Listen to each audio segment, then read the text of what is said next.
오늘도 여러분과 함께 하나님의 귀한 말씀을 교제하는 시간을 갖겠습니다. 오늘 제가 여러분에게 전해드릴 말씀은요, 절대적 신앙의 빛과 어둠에 관한 것입니다. 일종의 이제 절대주의가 갖는 종교라는 것은 어쨌든 절대주의죠. 종교가 절대주의가 안 되면 종교가 될 수 없는 것이죠. 그래서 신앙이라는 것은 그 바탕이 믿음이라고 말할 수 있습니다. 그래서 믿음이 절대적인 믿음을 가져야죠. 왜냐하면 하나님의 모든 역사는요, 믿음을 통해서 역사되기 때문에 믿음이 없으면, 특히 기독교는 믿음이 없으면은 하나님의 역사가 없는 거예요. 그만큼 믿음이 중요한 것입니다. 그래서 단순한 믿음이 아니고 절대적인 믿음. 그래서 절대적인 믿음이 필요한 것인데, 기묘하게도 우리가 의도하지 않게 그 절대적 믿음이 어둠화가 발생한다는 것이죠. 그래서 제 메시지의 특징은 이중성이에요. 빛과 어둠의 이중성. 오늘날 기독교는 빛에 관한 것만 바라보죠. 진리의 빛, 말씀의 빛, 믿음의 빛, 순종의 빛, 다 빛에 관한 것. 그것만을 바라보고 있는데, 저는 역으로 두 가지를 다 보는 것이죠. 빛과 어둠. 왜냐하면은 왜 어둠을 바라볼 수밖에 없냐면은 하나님의 세계가 존재하지만 사단의 세계도 엄연히 존재하는 것입니다. 사단의 세계가 존재하기 때문에 사단이 어떻게 역사하는지를 알아야 그 사단의 역사를 돌파해야만 하나님의 나라가 실체화되기 때문입니다. 기독교는요, 사탄 심판론이 있습니다. 사탄 심판론은 뭐냐면은 그리스도론 안에 포함되어 있는 거예요. 예수 그리스도께서 십자가에 못 박히고 부활하심으로 승천하셨잖아요. 이 과정에서 사탄을 심판하셨다는 것이죠. 그래서 그리스도론 아래는 사탄에 대한 심판론이 있습니다. 근데 문제는 뭐냐면 이미 그리스도의 십자가 아래서 사탄이 심판을 받았지만 실체적으로는요, 사탄에 대한 그 심판의 집행이 계속적으로 진행되어야 돼요. 근데 그리스도론에서 사탄론의 심판론이 강화되면요, 이 사탄에 대한 집행, 심판의 집행에 관한 실체적인 이야기가 약화될 수 있습니다. 저는 이것이 바로 또한 사단의 전략이라고 생각합니다. 그래서 여러분은 사실상 그리스도론이 가진 빛과 그림자도 이해할 수 있어야 됩니다. 많은 사람들이 바울 신학에 포커스를 두잖아요. 특히 기독교 안에서는. 근데 바울의 그 신학의 중점은 뭐냐면요, 그리스도론이에요. 그리스도론이라는 것은 달리 표현하면요, 그리스도께서 죽고 부활하시고 승천하셔서 이루신 하나의 성취물, 예수님께서 십자가에서 다 이루었다고 말씀했잖아요. 그 다 이루었다가 무엇이냐면 바로 그리스도론이에요. 그래서 예수님은 무엇이 되셨냐면 그리스도가 되신 것이죠. 그리스도가 되신 것은 하나님이 위임하신 일들을 완수하셨다는 의미가 되는 것입니다. 그래서 그리스도론을 정확히 알아야 여러분이 진정한 그리스도인이 되는 거예요. 오늘 이 시대에 기독교 안에서 그리스도께서, 예수께서 죽고 부활하시고 승천하셔서 이루신 성취가 무엇인지에 대해서 정확히 인식하는 자는 많지 않습니다. 그리고 그리스도론이 얼마나 중요하고 그것을 정말 마음을 다해서, 목숨을 다한다고 해야 되나? 온 힘을 다해서 알고자 하는 사람들이 많지 않아요, 여러분. 그리스도론을 모르고 그리스도인이 된다는 건 참 불행한 일입니다, 여러분. 그래서 그리스도론을 여러분이 아셔야 되는데, 오늘 그리스도론 중에 하나, 바로 사탄 심판론이 그 안에 포함되어 있다는 걸 제가 말씀드렸고요. 사탄이 심판되었다는 그것이 강조되다 보면 현실에서 사탄을 인식하고 실체적으로 파괴해 나가는 일, 이 자체가 소홀히 될 수 있다는 것을 여러분이 인식하시기 바랍니다. 그래서 기독교 안에서는 그냥 사탄도 그냥 이 세속적인 사탄에 대해서는 많은 사람들이 어느 정도 인식을 해요. 거긴 세속이라는 관념은 타락의 개념 그 자체이기 때문에. 그러나 사탄은 어디에서 집중적으로 역사하냐면요, 존재 내 인간 속에서 역사하는 거예요, 여러분. 그래서 자기 존재 내에서 역사하는 사단을 파괴할 수 있어야만, 실체적으로 사단이 그리스도의 십자가 안에서 심판받았지만 더욱 현재적으로요, 사단이 계속적으로 인간 존재 내에서 인식이 돼야 돼요. 노출화가 돼야 돼요. 표면화가 돼야 돼요, 여러분. 사단이 결코 그렇게 만만한 존재가 아니고요. 사단은 지금도 역사하고 있습니다. 제가 계속 말씀드리지만 요한복음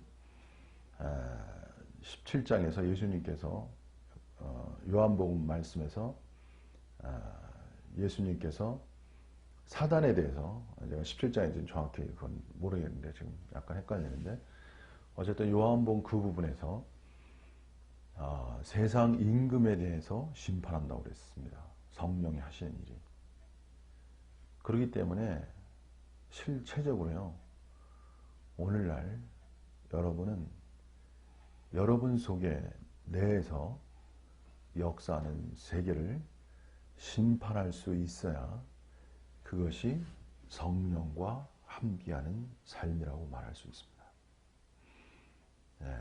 특히 영성에서, 제가 누누이 말씀드리지만 영성에서, 오늘도 절대주의 말을 하잖아요. 그러니까 사단은 뭐냐면, 영성주의자들은 어떤 사람들이냐면요, 절대적인 사람들이에요, 여러분. 아무나 영성주의자가 되는 것이 아닙니다, 여러분. 절대적인 사람이에요. 오늘 제가 절대적인 사람들이 어떤 사람인지를 제가 오늘 소개해 드릴 건데요. 바리새인들이 절대적인 사람들이에요, 여러분. 유대교에서. 아무나 바리새인들이 되는 게 아니에요. 그들이 율법을 지키는 거에서는 나름 타의 추정을 불허할 정도로 엄청나게 열심당원이었던 사람들이 바리새인이었어요, 여러분. 그들은 유대교에서 가장 절대적인 사람이라고 말할 수 있습니다. 오늘날 기독교 안에서는 절대적인 사람도 찾기 어려워요. 사실상 모든 것이 다 일반화되었고 세속화되었기 때문에 순수하게 하나님에 대해서 절대적인 마음을 가지고 추구하는 사람들은 정말 많지가 않습니다, 여러분. 근데 사단은 이렇게 절대적인 사람들을 속이는 자예요, 여러분. 자, 그래서 오늘 절대주의가 어떤 사람들이고, 또 그들이 처음에는 좋았지만 시간이 흐를수록 점점 어둠화되는 역사에 대해서 말씀드리겠습니다. 하나님은요, 절대적이라는 것은 먼저요, 하루아침에 형성되는 것이 아니에요. 신앙이라는 것은, 절대적 신앙의 세계는요, 하루아침에 형성되지 않습니다, 여러분. 인간이라는 건요, 사람이라는 건 하나님 앞에서의 신앙이라는 건 일종의 훈련입니다, 여러분. 단련이에요, 단련. 그래서 평생의 일이고요, 지속적으로 절대적인 마음을 훈련한다, 이렇게 여러분이 이해하시면 좋겠습니다. 대표적인 사람이 누구냐면, 우리가 구약에서 아브라함을 들 수 있습니다. 아브라함이 믿음의 조상이란 말 쓰잖아요. 믿음의 조상. 그러니까 선택된, 이스라엘이 선택된 민족이잖아요. 그 선택된 민족의 그 조상, 그 머리격이 누구냐면 바로 아브라함이에요. 왜냐하면 아브라함은 하나님이 갈대아 우르에서 선택하셨잖아요. 택하셨잖아요. 그리고 하나님이 명하신 땅으로 가라고 그랬잖아요. 그렇기 때문에 아브라함은 선택된 사람들 중에 으뜸인 조상이 되는 것이고요. 믿음의 조상이라고 우리가 흔히 알고 있죠. 그래서 아브라함의 그 구약에 보면 그가 그렇게 믿음을 한꺼번에 그냥 이렇게 위대한 믿음으로 가진 게 아니고 많은 시련과 실패도 있고 단련도 있고 그런 과정을 거쳐서 그가 온전한 믿음으로 나아간 것입니다. 그래서 믿음의 세계라는 거는요, 이게 점진적인 것이고요. 물론 구원받는 믿음의 세계는 제가 항상 말씀드리지만 일회적, 한 번에 예수 그리스도를 믿음으로 구원을 받는 것이지만 믿음의 생활, 믿음의 사람이 되어가는 것, 그거는 또 다른 영역이 되겠습니다, 여러분.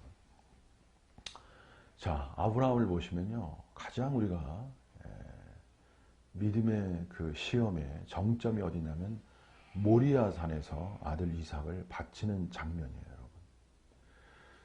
일단은 하나님은 믿음이나 절대적이라는 것은 하나의 시험의 과정이 필요한 거예요. 여러분, 절대적 하나님의 신앙을 갖는 것은 시험의 과정이 필요하고요. 여러분의 일생도 어떻게 보면 시험의 연속이라고 말할 수 있습니다, 여러분. 저는 과거 수십 년 신앙생활을 가지면서 제가 단련받은 건 뭐냐면 믿음에 대한 시험이에요. 하나님에 대한 절대성에 대한 시험이에요. 항상 그러한 시험이 이렇게 밀려오고 가끔이라고 해야 되나? 이렇게 환경을 통해서 이렇게 밀려와요. 어떤 근심, 걱정, 불안, 여러 가지 어떤 사람들의 관계성 등 직업, 먹고 사는 문제, 건강 문제, 여러 가지 그러한 그 환경을 통해서 정말 하나님에 대한 믿음을 절대적으로 가질 거야, 안 가질 거야. 하나님을 으뜸으로 들 거야, 안 들 거야. 제일로 들 거야, 안 들 거야.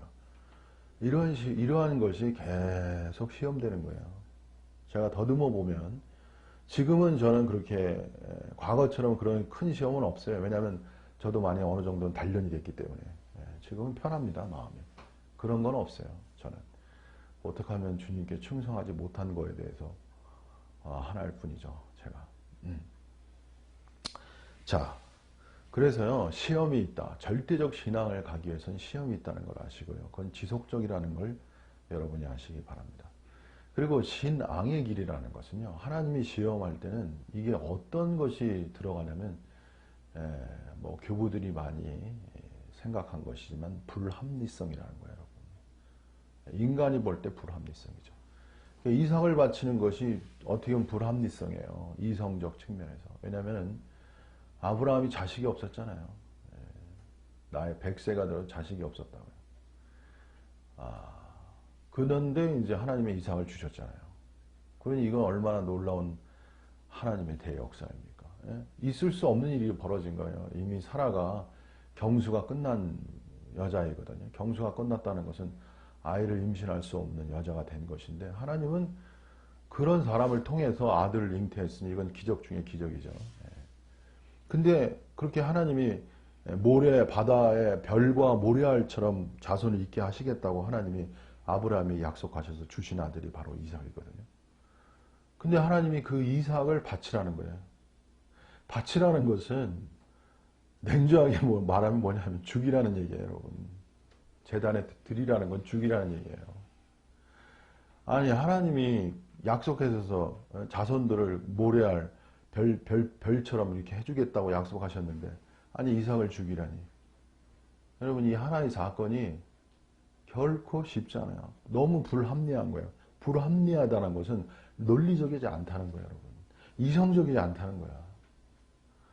신앙이라는 건, 믿음의 세계라는 건 이게 어려운 게 뭐냐면 논리적이지 않아요. 이성적이지 않아요. 합리적이지 않아요. 비합리적이라는 거야. 여러분, 인간은요, 이성적 존재예요. 이성적 존재예요, 인간은. 그 자체가. 근데 하나님의 세계는 이성적을 넘어서요. 예, 그거는 불합리성. 불합리성의 세계는 그거는 초이성의 세계예요. 이성을 넘어서는 세계. 알 수가 없는 세계. 하나님은 아브라함보다 더 깊은 세계 속에 계신 거예요. 그러니까 아브라함이 볼 때는 하나님의 세계가 불합리성으로 볼 수 있죠. 그래서 이러한 불합리성을 돌파하는 유일한 길은 불합리성이라는 것은 이성이 이해가 되지 않는 영역이라는 거죠. 그 이해가 되지 않는 영역을 돌파하는 유일한 길이 뭡니까? 그게 믿음이라는 거예요. 그것이 바로 신앙이라는 거예요. 그러니까 신앙은 어떻게 보면 맹목적일 수도 있고 불합리성일 수도 있어요. 그러니까 이성주의자나 무신론자들은 이걸 엄청 비판하죠. 그래서 무신론자들이 그 주장하는 것 중에 하나가 뭐냐면 불합리성이라는 거예요. 저는 그런 말 많이 들었어요. 하나님이 창조하셨고 그런데 왜 전쟁이 있냐고. 이성적 측면에서 할 말이 없죠. 그러나 하나님에게는 인간이 생각하지 못한 더 심오한 뜻과 계획이 있으신 거예요. 그리고 그분은 주권자이기 때문에 그분이 하시는 일에 대해서 인간이 사실상 토를 달 수가 없는 거예요. 그거는 바울 사도가 말하고 있어요. 로마서에서요. 그러니까 하나님이라는 그 신적 존재는요. 그 자체가 절대적 존재예요. 인간이 토를 달 수 있는 존재성이 아니에요, 여러분. 그분이 주인이시란 말이에요.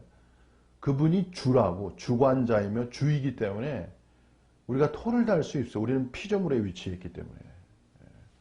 그러니까 어떻게 보면 강압적이고 절대적이고 권위적이죠. 그러나 하나님의 세계는 냉정하게 말하면 그럴 수밖에 없는 구조 속에 있는 거예요. 그리고 기묘하게도 그러한 믿음의 세계 속에서 불합리성을 믿음으로 돌파해 나갈 때 귀한 것은 뭐냐면 하나님의 깊은 세계를 우리가 이해할 수 있다는 거죠. 죽었다 깨어나도 이성주의자들은 하나님의 깊은 세계를 이해하지 못해요. 그래서 이사야 선지자는 하나님의 생각과 사람의 생각이 다르다고 말한 거예요. 사람의 생각보다 하나님의 생각이 깊다고 이사야가 말한 것입니다. 그래서 신앙은요, 가보지 않으면 논할 수 없는 거예요. 가본 사람이 아는 거예요. 그리고 하나님의 깊이는 믿음을 가진 사람이 이해할 수 있는 영역이지 이성주의자가 결코 이해할 수 없는 세계입니다. 저는 이성주의자들의 그냥 말하는 거 보면 한 면에 많이 하는 것 같지만 다른 면에 보면 엄청 무식한 얘기하고 있어요. 제가 엄청 무식한 얘기하고 있다고. 그게 무슨 소리냐면 무신론의 세계 속에서는 유식해 보이지만 유신론의 세계 속에서는 엄청 무식한 얘기하고 있는 거라고 여러분. 이런 양면적 관점을 이해하셔야 돼요. 이성주의자가 무신론 세계 속에서는 많이 아는 것 같지만요. 유신론 세계에서 보면은 어린아이 같은 거예요. 아무것도 모르는 거예요, 여러분. 그러한 차이가 발생하는 겁니다, 여러분.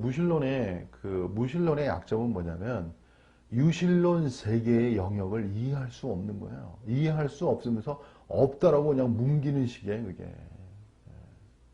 그러니까 유신론이 가져다주는 그 풍성함, 신이 존재함으로 얻는 그 유익성에 대해서는 전혀 사유가 되어 있지 않아요, 여러분. 그래서 유신론의 그 축복은 뭐냐면 신이 존재함으로 얻는 그 유익한 세상을 누릴 수 있다는 거예요. 신이 없는 것과 있는 것은 엄청난 차이가 발생합니다. 자, 그래서 절대적 신앙이라는 것은 불합리성을 돌파하는 것이죠. 절대적이기 위해서. 절대적 신앙은 시험을 통과해야 되고요. 불합리성을 통과해야 돼요. 이것이 인생의 이야기입니다, 여러분. 그래서 나이가 들수록 신앙을 갖기가 어렵죠. 사실 왜냐하면 많은 경험과 지식이 축적되는 상황에서 하나님 믿기가 더 어려워요. 아무것도 모를 때 믿기가 더 쉬운 거지. 저는 다행히 좀 어렸을 때, 어려도 저도 나름의 이성이 있어가지고 힘들었지만 하나님의 긍휼로 믿는 자가 된 것이죠. 그 다음에 세 번째는요. 세 번째가 중요한데 뭐냐면 절대적 그 신앙의 관계성에서 중요한 게 뭐냐면 사랑이 문제예요. 사랑. 무엇을 사랑하냐. 이것이 이제 구체적 이야기예요, 여러분. 여러분 무엇을 사랑할 것입니까? 절대적이라는 건 뭐냐면 하나님을 최고로 사랑하는 거예요. 이렇게 좀 달리 표현하는 거예요, 여러분. 절대적이라는 관념적 언어잖아요. 하나님 앞에 절대적이라는 건 뭐냐면 하나님을 가장 최고로 사랑하는 거예요. 그래서 우리가 잘 알고 있는 구절이죠. 마태복음 22장 36절 40절 보시면 예수께서 이르시되 가장 크고 여기 보면 가장 크고 첫째 되는 계명에 대해서 말씀하신 거예요. 가장 으뜸이 되는 계명. 그게 뭐냐면 내 마음을 다하고 목숨을 다하고 뜻을 다하여 주 너희 하나님을 사랑하라. 그리고 언제 다른 성경 구절에 보면 여기서 이제 아브라함 비유가 나오지만 자식이나 아비나 처자나 예수님보다 더 사랑하는 자는 합당치 않다고 그랬다. 예수님보다 더 사랑하는 것. 사랑하지 말라는 얘기가 아니고 예수님보다 더 사랑하는 건 합당치 않다고 그래요. 그러니까 예수님을 어떻게 해요? 더 사랑해야 한다는 거예요. 그러니까 이 땅에서요, 가장 사랑하는 게 뭐예요? 여러분이 가장 사랑하는 게 뭐예요? 부모님들 특히 자식이에요, 여러분. 아브라함이 가장 사랑하는 게 뭐겠어요? 이삭이었습니다, 여러분. 그 이삭을 얼마나 이게 하나님의 세계가 엄청 냉정하고 냉철해요. 어떻게 보면 여러분 이해할 좀 굉장히 잔인해 보일 수도 있어요, 여러분. 근데 하나님의 세계는 그 속에 놀라운 비밀이 담겨 있는 거예요, 여러분. 여러분, 하나님 어떤 무신론자도 하나님이 잔인하다고 하는데 그렇게 보일 수 있다니까 얼마나 잔인해요. 이삭을 드리라고 했으니 이 자체가 냉정하게 말해서. 근데 여기에 하나님의 깊은 뭔가 비밀이 담겨 있는 거예요. 저는 보면은 많은 부모들이 못 버리는 게 뭐냐면 자식을 못 버리는 거예요. 자식을 버리지를 참 자식은 사랑해야 되죠. 자식은 마땅히 사랑해야 되고 그건 천륜이죠. 그 자체가 나쁜 것은 아니죠. 근데 어떨 때 자식을 진정으로 위해서 자식을 진정으로 새로운 사람이 되게 하기 위해서 자식을 하나님 앞에서 중요한 게 뭐야? 하나님 앞에서 버릴 수 있어야 되는 거예요, 여러분. 그래야 자식이 사는 거예요, 여러분. 어떤 목사가 세습을 해요?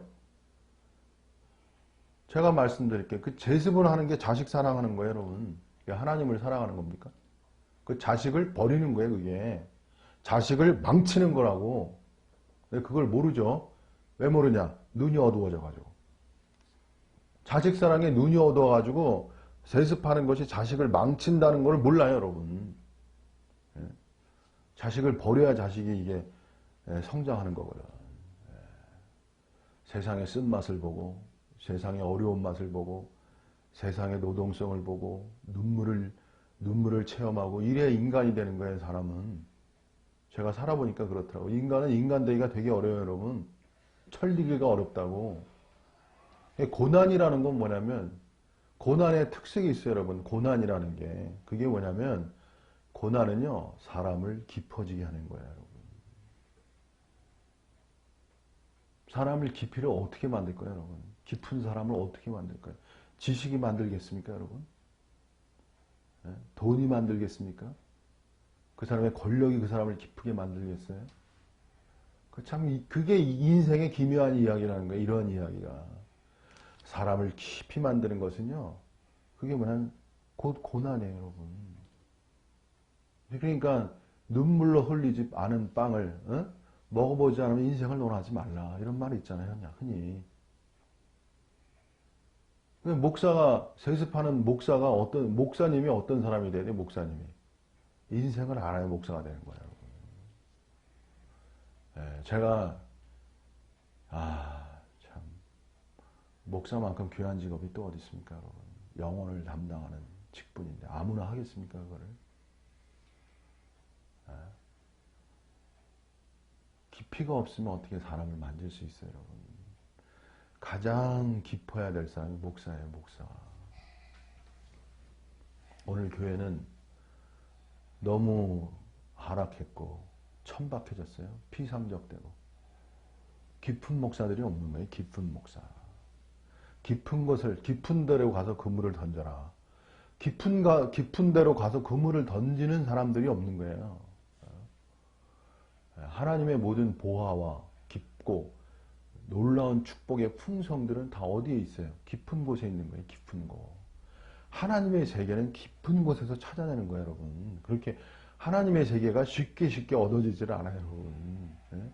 너무 복음이라는 것이 너무 쉽게만 얘기해가지고 믿으면 구원받는다. 복음은 너무 쉬운 것이다.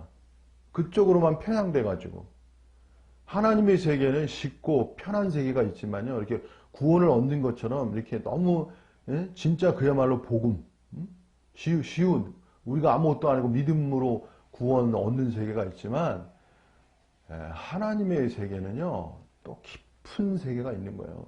나를 간절히 찾는 자가 나를 만난다고 그랬잖아요.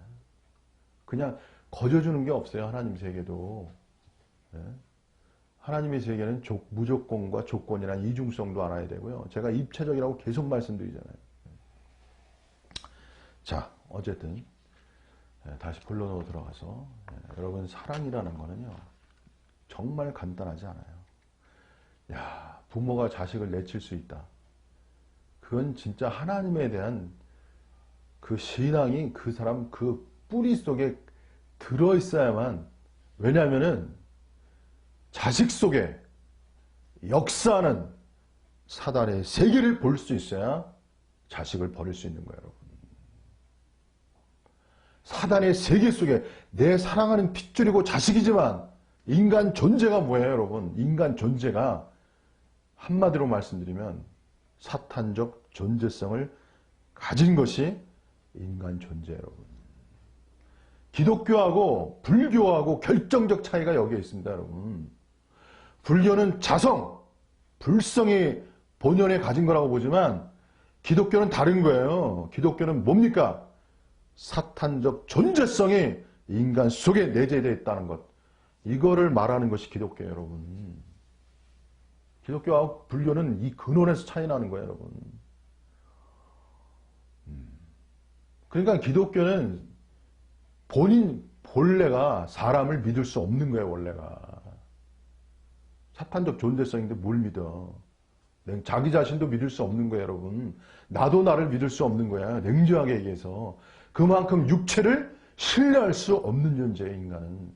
사도 바울이 말한 것처럼. 성령만을 의지할 뿐이지 자기 육체도 신뢰할 수 없다는 것을 알아가는 것이 기독교예요, 여러분.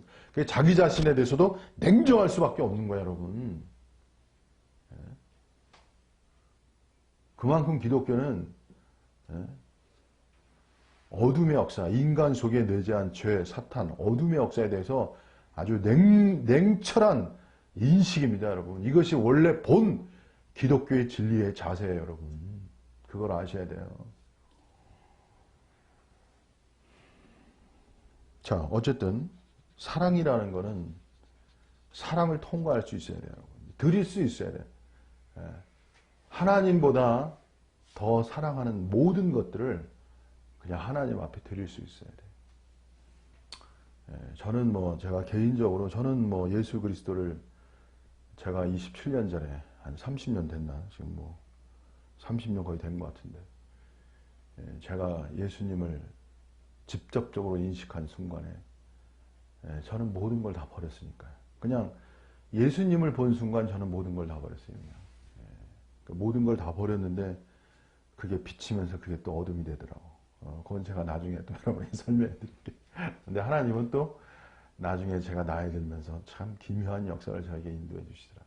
제가 생각하지 않으면. 정말 하나님의 역사는 정말 계속해서 알 수 없는 영역이에요. 여러분. 끝까지 알 수 없는 영역이에요.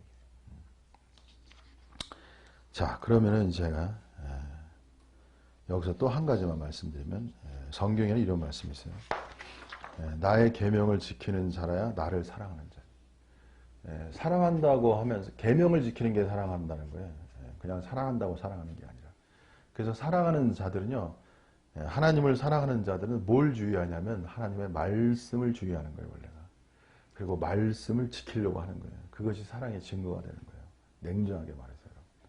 그리고 나를 사랑하는 자는 내 아버지께 사랑을 받을 것이요 나도 그를 사랑하여. 이 말이 귀하거든요. 그에게 나를 나타내리라. 이 나타내리라는 뜻은 뭐냐면 계시하다는 뜻이에요. 제가 여기서 한 말씀 또 드리겠습니다. 여러분. 많은 사람들은요. 영성주의자들의 어둠은 뭐냐면 기존에 알고 있는 지식세계 속에 갇힌다는 거예요. 자기가 알고 있는 현재적 그리스도에 대한 지식과 알매 그냥 갇혀버려요. 여기서 계시하다는 것은 이 계시가 갖는 의미는 뭐냐면요. 이게 지속성이 있어요. 지속성. 지속적으로 알려지는 의미가 있어요. 예수님은요. 지속해서 알려지는 거예요. 여러분. 하나님의 세계의 특징은 뭐냐면 이 말은 중요한 겁니다. 여러분. 하나님의 세계의 특징은 무한이거든요. 하나님의 세계의 특징은 하나님은 무한적 존재라는 거예요. 무한적 존재. 이거를 여러분이 잘 이해하셔야 돼요.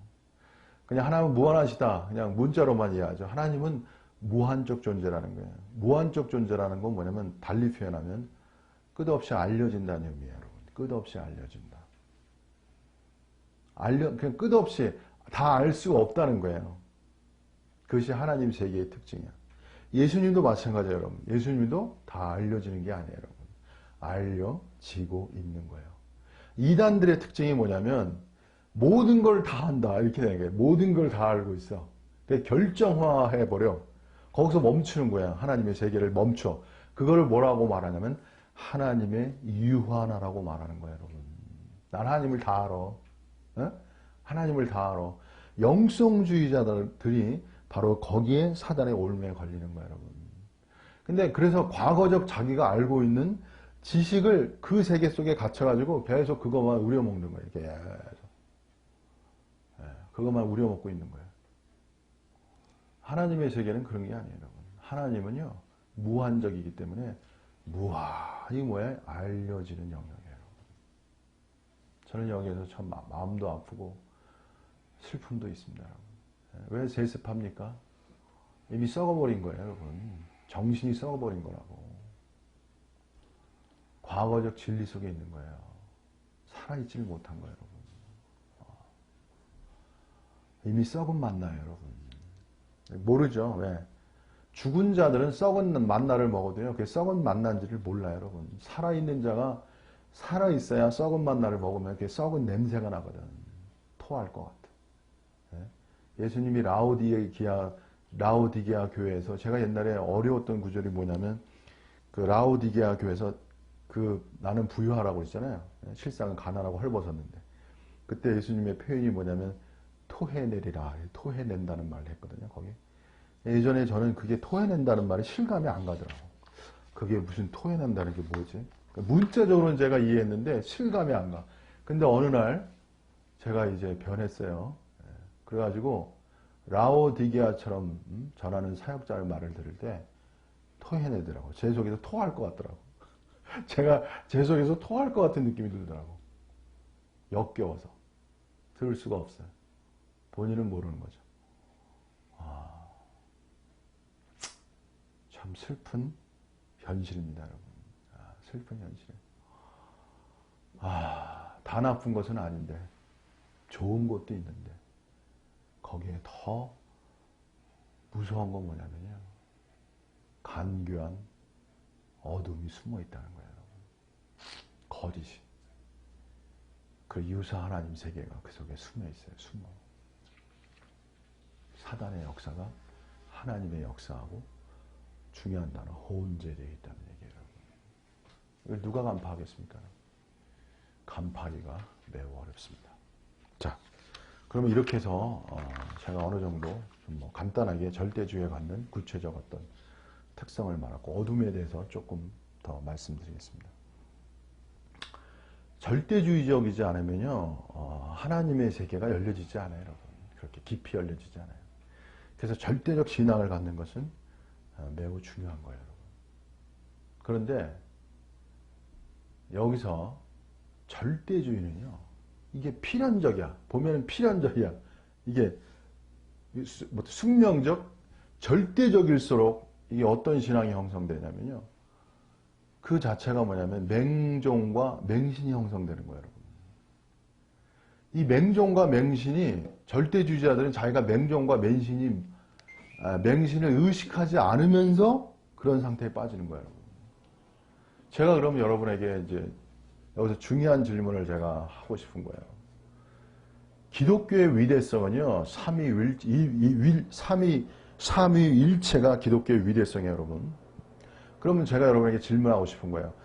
삼위일체잖아요? 삼위일체에서 삼위성은 하나님과 성자의 관계성은 그게 맹종의 관계입니까, 여러분? 여기서 여러분이 구분하셔야 돼요. 이것이 하나님 세계의 비밀이에요, 여러분. 성부와 기독교는 성자의 성부에 대한 순종을 엄청 강조해요. 근데 성부와 성자의 그 순종론을 너무 강조하잖아요.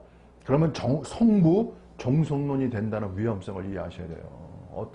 어떤 사역자는 순종을 엄청 강조해. 어떤 걸 강조할 때요, 성부 종속론이 돼요, 여러분. 그런 사단이 그렇게 역사하는 거예요, 여러분. 성부 종속론이 돼버리면 성자의 하나님 되심이 죽어버려요, 여러분. 이게 사단의 역사라는 거예요.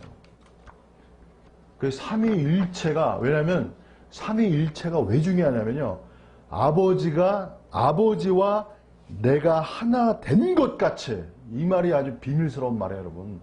아버지가 나와 하나 된 것 같이 저희가 우리와 하나 되게 하소서. 이게 요한복음 17장 예수 그리스도의 유언적 이게 말씀이라고요. 오늘 이 말씀을 주의하는 사람들이 어디 있겠습니까? 그냥 하나 된다는 것만 강조하지. 그럼 제가 물을게요, 여러분. 성부와 성자의 관계가 맹종 관계입니까, 여러분?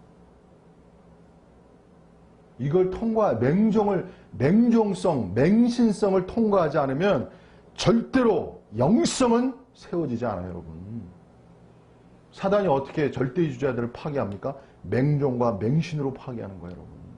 절대적일수록 맹종과 맹신의 길을 걷게 돼 있어요. 안 걸을 수가 없어요, 인간은. 인간 존재가 그러합니다. 근데 구원이라는 건 뭐냐면 맹신과 맹종의 길 속에서 사단을 직시할 수 있어.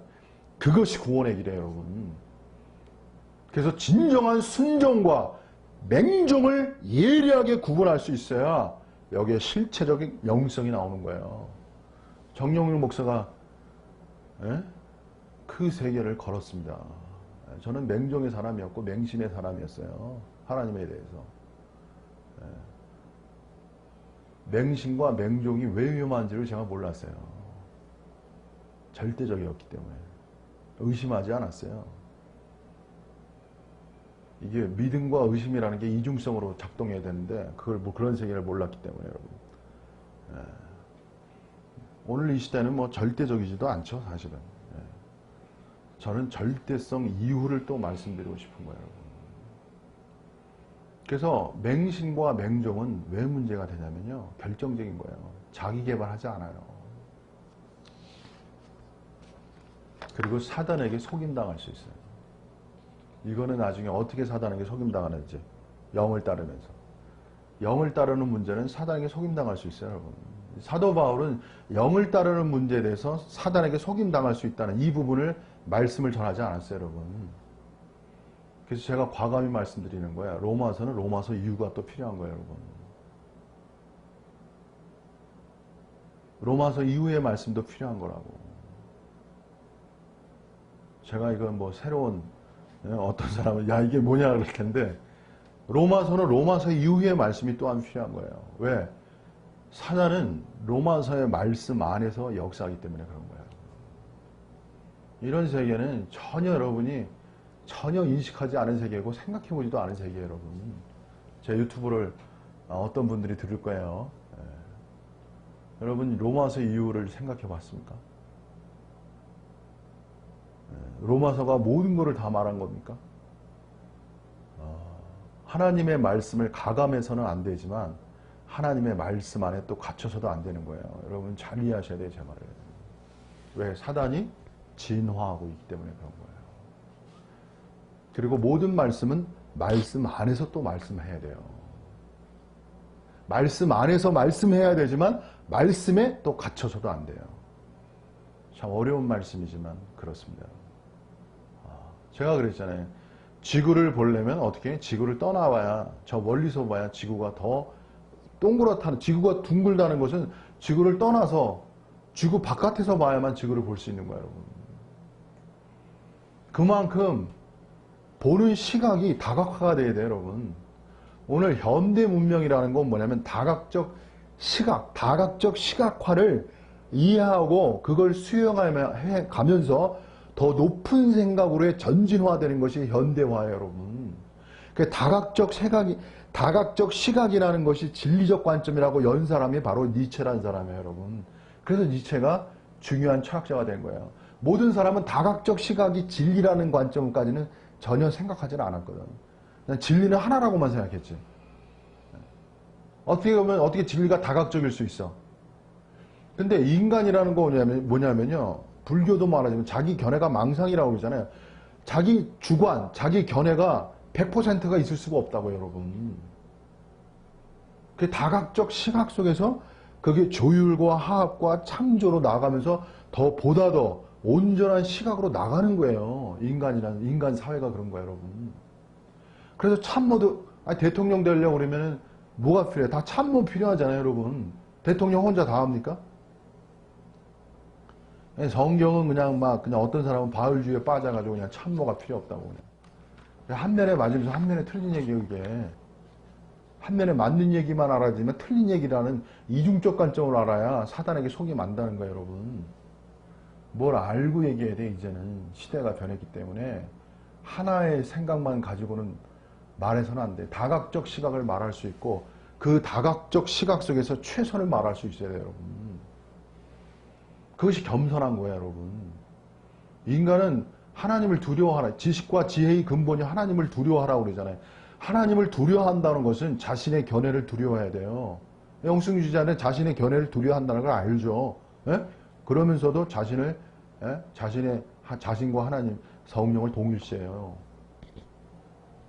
그래서 자신의 견해를 굽히지 않아요, 또. 아주 아이러니하게도. 그게 영성주의자의 어둠입니다, 여러분. 고집이 얼마나 센지요. 예? 자기 머리 위에 사람을 두기를 싫어해요, 여러분.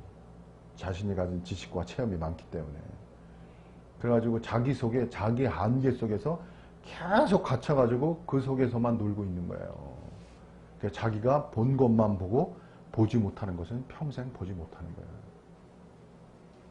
그래서 기독교는 열려야 돼요. 공간이 열려야 돼요. 기독교는 절대주의를 강조하면요, 열리지가 않아요. 절대주의적 관점이 하나만을 강조하기 때문에, 하나만을 강조하는 시스템으로 간다고, 이게. 그래서 자꾸 좁아져, 기독교가. 근데 불교는 뭐예요? 불교는 보편성이라고요. 해인사의 그 바다의 도장에 찍는 개념 아닙니까, 여러분? 천태만상? 수많은 견해?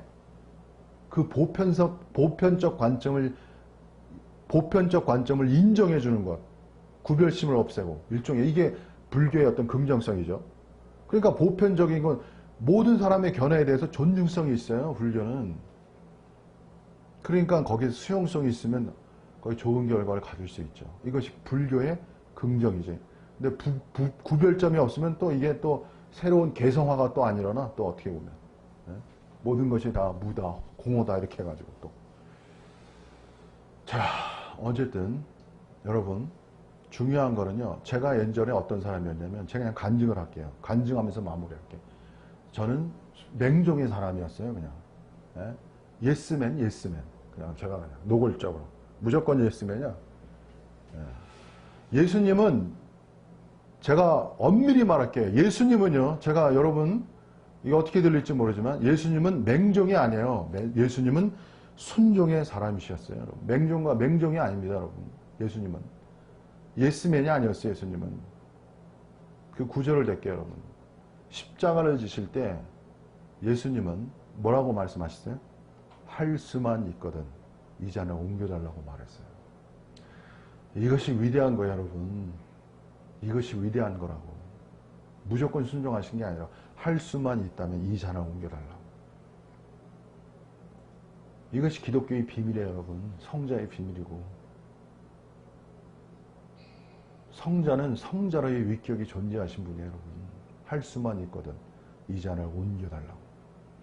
그러나 내 뜻대로 마옵시고 아버지. 이건 순종이에요, 여러분. 맹종이 아니에요, 여러분. 이 세계를 이해하셔야 돼요. 저는 사단이 맹종을 통해서 역사한다는 걸 알아요. 영을 따를 때. 언젠간 제가 이걸 말할 겁니다, 여러분. 언젠가는. 그 맹종을 하면요, 기계적 순종이거든요. 맹종 일종의. 그건 뭐냐면 자기 창조화가 안 일어나요. 자기 개발화가 안 일어나지 않아. 무조건 그냥 자기가 받은 것만 해. 자기가 배운 것만 해. 네? 앞으로 못 나가. 자기 개발을 하지 못해. 그리고 더 작아져. 더 좁아져. 더 편협화가 일어나고. 그 하나님의 세계가 자기 새 창조화의 역사인데 자기 무한 진화적 관점이에요, 여러분. 하나님의 세계는. 자기를 무한 진화시키는 거예요. 근데 맹종이 그 사람을 그냥 꼭두각시를 만들어버리는 거야. 로봇을 만든다고요, 여러분. 그것이 무슨 인간입니까? 인간은요, 냉정하게 말씀드리면 투쟁과 갈등과 위기를 통해서 성숙해 나가는 거예요, 여러분. 인간은 속의 번민, 그래서 번뇌가 열반이란 말 있잖아요. 불교의 위대한 말. 인간은 번뇌를 통해서 성숙해 나가는 거예요, 여러분. 번뇌가 다 나쁜 게 아니에요. 불교는 번뇌의 위대성을 역으로 이해해야 돼요, 여러분. 번뇌할수록 불교가 번뇌를 통해서 인간을 성숙해 나가는 거야. 열반이 이게 도피처가 될 수 있어요, 여러분. 불교의 그게 어둠에 이게. 인생을 살아보세요, 여러분. 고민 안 합니까? 투쟁을 안 합니까? 눈물이. 예수님의 위대한 세계는 뭐냐면 그게 투쟁의 세계라는 거예요, 여러분. 오늘 예수님의 투쟁성이 다 죽었어요, 여러분. 그냥. 예수님이 어떠한 분이셨어요? 유대교와의 투쟁성, 유실론과의 투쟁성, 유실론의 어둠을 돌파하는 투쟁성. 여러분, 유실론의 어둠을 돌파해야 진정한 하나님의 세계가 이 땅에 임하는 거예요, 여러분. 사단은 어디서 역사해요? 유실론 세계 속에서 역사하는 거예요, 여러분. 더 무서운 게 유실론 세계예요, 여러분. 어떻게 보면. 무실론 세계는 무식한 거고 유실론은 간교할 수가 있는 거예요, 여러분. 외식이라는 게 간교한 거예요, 여러분. 그렇기 때문에 목사님들은 깨어 있어야 되는 거예요.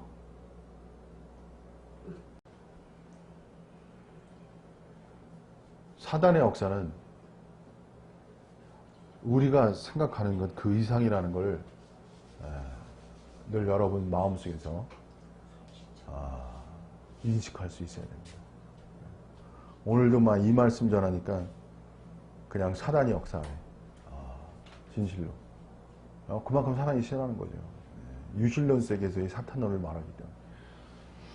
자, 오늘 어쨌든 이 정도만 해도 충분한 것 같습니다. 자, 그래서 여러분이 어쨌든 제가 하다 마는 것 같아요. 말씀을 다 전하다 마는 것 같아요, 항상. 근데 어쨌든 여러분이 전진하시고 어쨌든 절대주의로 나가야죠. 그런 신앙으로 나가야죠. 그러나 더 나아가서 절대주의에 갖는 어둠을 인식하시고 돌파하심으로 그야말로 자기네 존재하는 사탄, 특히 영성 속에 역사하는 사탄. 영성주의자가 무능력해지는 게 너무 가슴 아프잖아요. 무능력해져 그냥 무슨 세상을 초탈한 것 같아. 세상을 초탈한 건 좋은데 무능력해져야 돼. 너무나 슬프더라고. 창의적이고 능동적이고 능력 있게 일하는 자들이 되어야죠. 하나님을 위해서. 분투하는 자들이 되어야죠. 자, 오늘도 그러한 사람으로 진보하며 진화하며 창조하는 그런 발전하는 여러분 되시길 바랍니다. 오늘 여기서 마치겠습니다. 감사합니다.